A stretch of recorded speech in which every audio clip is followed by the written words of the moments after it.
Egypt's Public Prosecutor's Office says it is investigating complaints against ousted President Mohammed Morsi and members of the Muslim Brotherhood.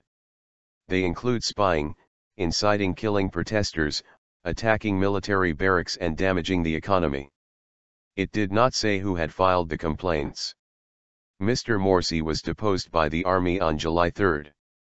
The US has called for his release from detention at an unknown location. Egypt's interim leader Adly Mansour has promised new elections early next year. Dozens of people have died in clashes during major demonstrations by pro- and anti-Morsi protesters in the past few weeks. Reconciliation blow. The prosecutor's office said it was investigating the complaints in order to prepare a file so that those accused could be questioned. Among those named with Mr Morsi are the Brotherhood's leader, Mohamed Badie, and senior members of its political wing, the Freedom of Justice Party, FJP, including Deputy Director Essam El-Erian.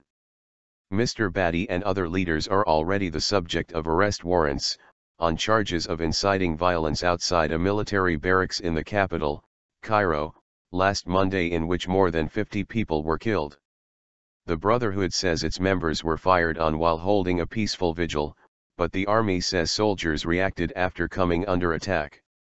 Mr Morsi's supporters, many of them members of the Islamist Muslim Brotherhood movement he comes from, have been staging mass protests in Cairo since the army's intervention on July 3.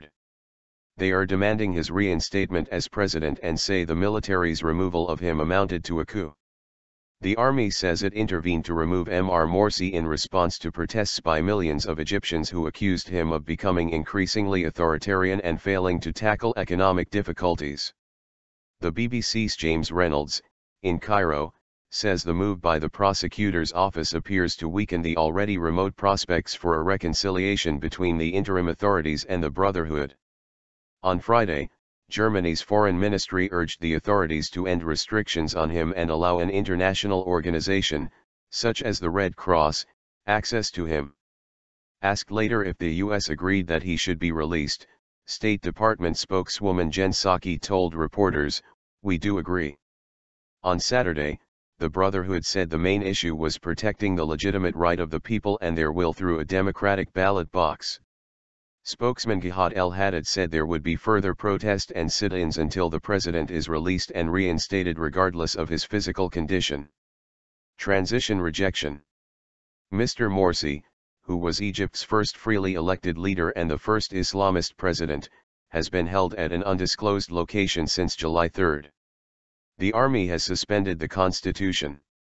On July 8, Mr Mansour laid out the timetable for a new constitution and elections, which included a panel to formed within 15 days to propose changes to the constitution. Parliamentary elections to be held by early 2014.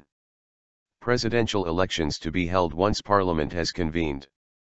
But Mr Morsi's supporters have rejected the plan, and some political groups opposed to him, including the main liberal coalition to the National Salvation Front, NSF, say they were not consulted about it.